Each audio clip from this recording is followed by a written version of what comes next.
Hello and welcome again to our daily Bible reading. We are starting the book of Hosea, a really interesting book, and we'll be finishing off the book of Habakkuk. Let's pray. Father, I pray that the eyes of our understanding would be enlightened, that our hearts would be enlarged, and that our souls will be nourished as we read your word together. In Jesus' name, amen. This is Hosea. Hosea is someone who was told to go and marry someone. The question among scholars is, was she a prostitute or did she become a prostitute after he married her? I'm not sure, but the point remains in the story that he was betrayed and he then redeemed her, and in the process of this, their children, well, his child at least, became a prophetic statement to the nation of Israel. Let's have a look now. Hosea chapter 1. The word of the Lord that came to Hosea, the son of Beeri, in the days of Uzziah, Jotham, Ahaz, and Hezekiah, kings of Judah, and in the days of Jeroboam, the son of Joash, king of Israel. When the Lord first spoke through Hosea, the Lord said to Hosea, "Go, take to yourself a wife of whoredom, and have children of whoredom, for the land commits great whoredom by forsaking the Lord." So he went and took Gomer, the daughter of Diblaim, and she conceived and bore him a son. And the Lord said to him, "Call his name Jezreel, for in just a little while I will punish the house of Jehu for the blood of Jezreel, and I will put an end to the kingdom of the house of Israel. And on that day I will break the bow of Israel in the valley of Jezreel." She conceived again and bore a daughter. And the Lord said to him, "Call her name No Mercy, for I will no more have mercy on the house of Israel to forgive them at all, but I will have mercy on the house of Judah, and I will save them by the Lord their God. I will not save them by bow or by sword or by war or by horses or by horsemen." When she had weaned No Mercy, she conceived and bore a son. And the Lord said, "Call his name Not My People, for you are not my people, and I am not your God. Yet the number of the children of Israel shall be like the sand of the sea, which cannot be measured or numbered. And in the place where it was said to them, 'You are not my people,' it shall be said to them, 'Children of the living God.' And the children of Judah and the children of Israel shall be gathered together, and they shall appoint for themselves one head, and they shall go up from the land, for great shall be the day of Jezreel." And that's quoted in the New Testament as a prophecy of the New Covenant, and particularly of the New Covenant people. In other words, those who are connected by faith to Abraham, the children of Abraham, which would make them spiritual Israel. And so this is quoted in the New Testament as fulfilling that. Let's continue Hosea chapter 2. "Say to your brothers, 'You are my people,' and to your sisters, 'You have received mercy.' Plead with your mother, plead, for she is not my wife, and I am not her husband, that she put away her whoring from her face, and her adultery from between her breasts, lest I strip her naked, and make her as in the day she was born, and make her like a wilderness, and make her like a parched land, and kill her with thirst. Upon her children also I will have no mercy, because they are children of whoredom, for their mother has played the whore. She who conceived them has acted shamefully. For she said, 'I will go after my lovers, who give me my bread and my water, my wool and my flax, my oil and my drink. Therefore I will hedge up her way with thorns, and I will build a wall against her, so that she cannot find her paths. She shall pursue her lovers, but not overtake them, and she shall seek them, but not find them. Then she shall say, I will go and return to my first husband, for it was better for me then than now.' And she did not know that it was I who gave her the grain, the wine, and the oil, and who lavished on her silver and gold, which they used for Baal. Therefore I will take my grain in its time, and my wine in its season, and I will take away my wool and my flax, which were to cover her nakedness. Now I will uncover her lewdness in the sight of her lovers, and no one shall rescue her out of my hand. and I will put an end to all her mirth, her feasts, her new moons, her Sabbaths, and all her appointed feasts. And I will lay waste her vines and her fig trees, of which she said, These are my wages, which my lovers have given me. I will make them a forest, and the beasts of the field shall devour them, and I will punish her for the feast days of the Baals, when she burnt offerings to them, and adorned herself with her ring and jewelry, and went after her lovers, and forgot me, declares the Lord. Therefore, behold, I will allure her, and bring her into the wilderness, and speak tenderly to her. And there I will give her her vineyards, and make the valley of Achor a door of hope. And there she shall answer as in the days of her youth, as at the time when she came out of the land of Egypt. And in that day, declares the Lord, you will call me my husband, and no longer will you call me my Baal. For I will remove the names of the Baals from your mouth, and they shall be remembered by name no more. And I will make for them a covenant on that day, the beasts of the field, the birds of the heavens, and the creeping things of the ground. And I will abolish the bow, the sword, and war from the land, and I will make you lie down in safety, and I will betroth you to me forever. I will betroth you to me in righteousness and in justice, in steadfast love and in mercy.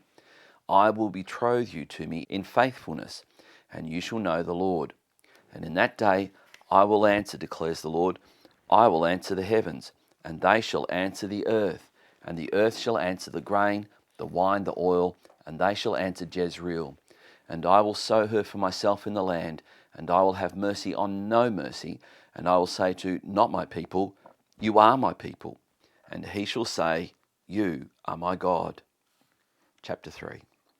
And the Lord said to me, Go again, love a woman who is loved by another man and is an adulteress, even as the Lord loves the children of Israel, though they turn to other gods and love cakes of raisins.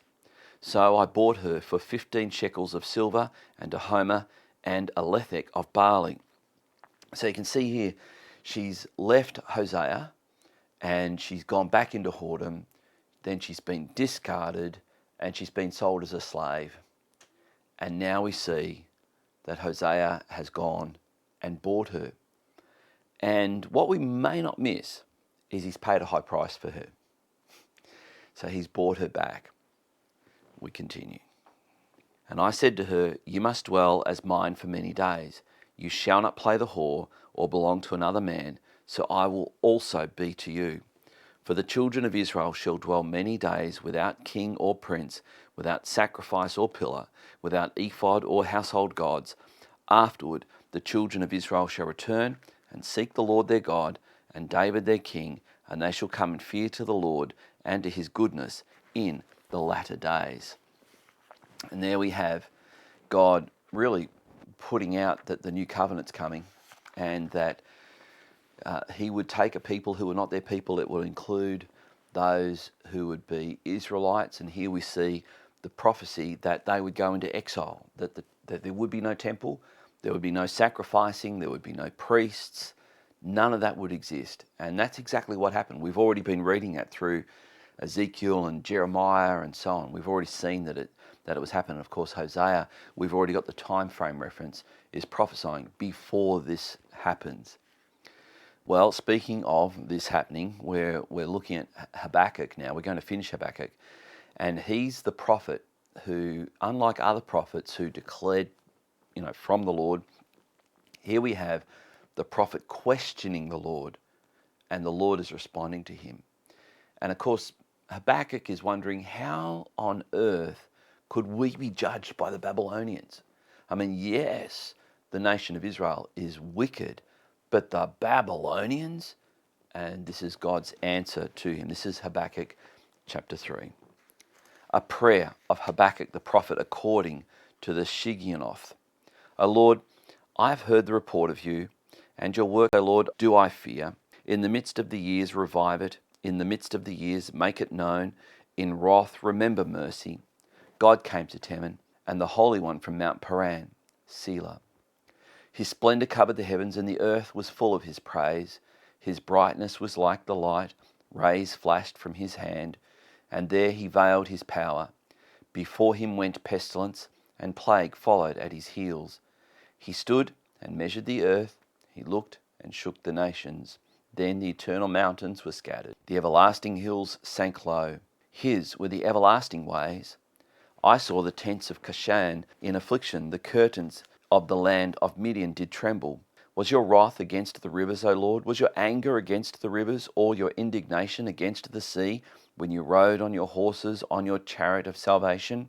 You stripped the sheath from your bow, calling for many arrows. Selah. You split the earth with rivers. The mountains saw you and writhed. The raging waters swept on. The deep gave forth its voice and lifted its hands on high. The sun and moon stood still in their place at the light of your arrows as they sped, at the flash of your glittering spear. You marched through the earth in fury. You threshed the nations in anger. You went out for the salvation of your people, for the salvation of your anointed. You crushed the head of the house of the wicked, laying him bare from thigh to neck. Selah.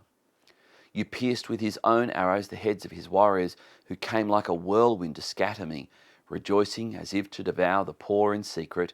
You trampled the sea with your horses, the surging of many waters. I hear, and my body trembles. My lips quiver at the sound. Rottenness enters into my bones. My legs tremble beneath me. Yet I will quietly wait for the day of trouble to come upon people who invade us. Though the fig tree should not blossom, nor fruit be on the vines, the produce of the olive fail, and the fields yield no food, the flock be cut off from the fold, and there be no herd in the stalls, yet I will rejoice in the Lord. I will take joy in the God of my salvation. God, the Lord, is my strength. He makes my feet like the deer's. He makes me tread on my high places, to the choir master with stringed instruments. And of course, I should have pointed out, this last chapter is set up as a psalm, as a song to be sung. So we see the prophet declaring, firstly, God, I don't get it. And then declaring, but I know you. And I know that you're a good God. And I know that I can trust you. And though everything seems to go wrong, yet I will trust you. Though the fig tree does not blossom, yet I will rejoice. I will trust you. And maybe that's your experience too. Maybe you don't get it. You don't understand what's going on. You don't understand what's happening in your own world, in your own life. But you trust God. Wonderful. Let's pray. Father, I pray for those who are joining with me now, participating in this daily Bible reading, that, Lord, they may experience what Habakkuk is experiencing or had experienced, that they may not understand what's happening. It may look like setback after setback after setback, and they may think, but I haven't done anything to deserve this. So, Father, I pray right now for those who are participating and joining with me in this daily Bible reading, that you would cause them to have the prayer of Habakkuk in their heart as well. Though the fig tree doesn't blossom, yet I will rejoice and I will praise you. And Father, today we praise you. Thank you, Lord, for your word. Amen. Indeed. Please give this a thumbs up. If you're not yet a subscriber, please subscribe. If you've got a question or a comment, leave it there in the comment section and I'll get to it when and if I can. God bless you. We'll see you tomorrow for our next daily Bible reading.